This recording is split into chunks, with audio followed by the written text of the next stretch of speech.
What's going on YouTube? Josh here checking in, and I wanted to share with you guys basically the protocol that I've been using to rehab my groin strain.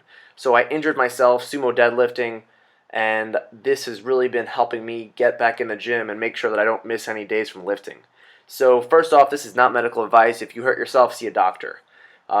Anyway, I like to start off by foam rolling the adductors and really getting right in their groin, a lot closer to the trunk. I'm not really trying to hit the quads.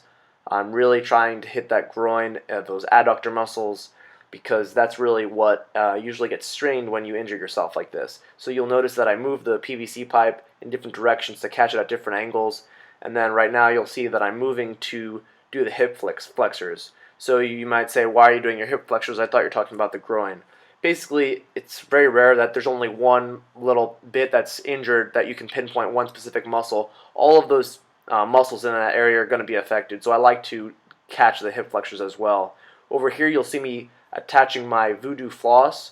So this is sped up obviously, but basically you want to make it very tight and you want to pull it so that way it's tightest on the inside of your leg where the groin is, right?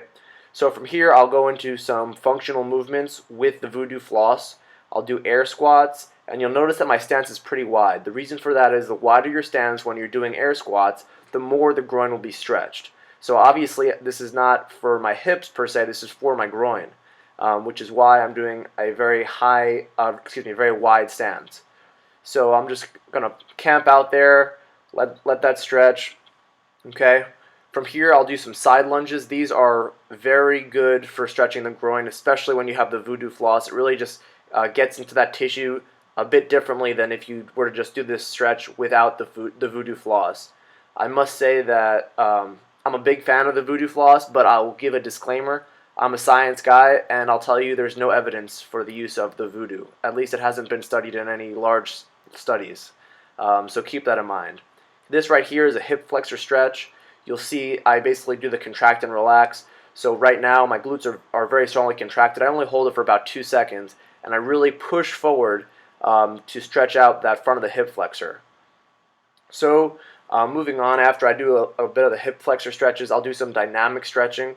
So this movement, basically, I don't know what you'd call it, but kind of as if you're kicking a soccer ball towards the opposite side, you're kind of bringing your leg in and out. If you don't have very good balance, I would recommend doing that next to a rack or something that you could hold on to. And then I'll also do a similar movement, except this time going forward and backwards.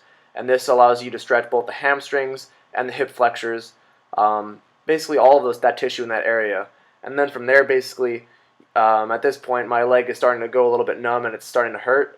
So that's probably a good time for you to let go of the Voodoo Floss. Although, make sure that you know where you left the end, otherwise it can be kind of challenging to undo the Voodoo Floss. So that's it, guys. I hope you enjoyed it. If you have any questions, comment below, and be sure to like the video. And if you haven't already, subscribe. What are you waiting for?